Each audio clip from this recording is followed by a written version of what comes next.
ജില്ലയിൽ CPI MLA-മാരിൽ ഒരാൾ മത്സരിക്കില്ലെന്ന് സൂചന. VR സുനിൽകുമാറും TT ടൈസൺ മാസ്റ്ററും മത്സരിച്ചേക്കും. NABL അക്രഡിറ്റഡ് ലാബുകളുമായി സഹകരിച്ച് പ്രീമിയം ഹെൽത്ത് ചെക്കപ്പുകൾ അഫോർഡബിൾ നിരക്കിൽ ലഭ്യമാക്കുന്നു. കൂടാതെ ടെലിമെഡിസിൻ സൗകര്യവും. MHL smart labs. നിയമസഭാ തെരഞ്ഞെടുപ്പിൽ നിലവിലെ MLA-മാരിൽ ഒരാളെ മാറ്റിപ്പരീക്ഷിക്കാൻ CPI നേതൃത്വം മുതിർന്നേക്കുമെന്നാണ് സൂചന. നിലവിലെ MLA-മാരെല്ലാം ജനകീയരാണെന്നാണ് CPIയുടെ വിലയിരുത്തൽ.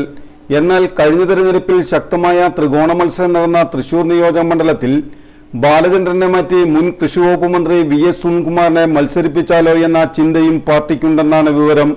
കയ്പമംഗലം മണ്ഡലത്തിൽ ET ടൈസൺ മാസ്റ്ററും കൊടുങ്ങല്ലൂരിൽ VR സുനിൽകുമാറും വീണ്ടും ഗോദയിലേക്ക് ഇറങ്ങും. കയ്പമംഗലത്തെ EC വാക്കോവറായി LDF സ്ഥാനാർത്ഥി വിജയിക്കുമെന്ന കാര്യത്തിൽ തർക്കമില്ല. കൊടുങ്ങല്ലൂരിൽ UDF സ്ഥാനാർത്ഥിയായി ജനീഷും BJP സ്ഥാനാർത്ഥിയായി B ഗോപാലകൃഷ്ണനുമായിരിക്കും കളത്തിലിറങ്ങുക.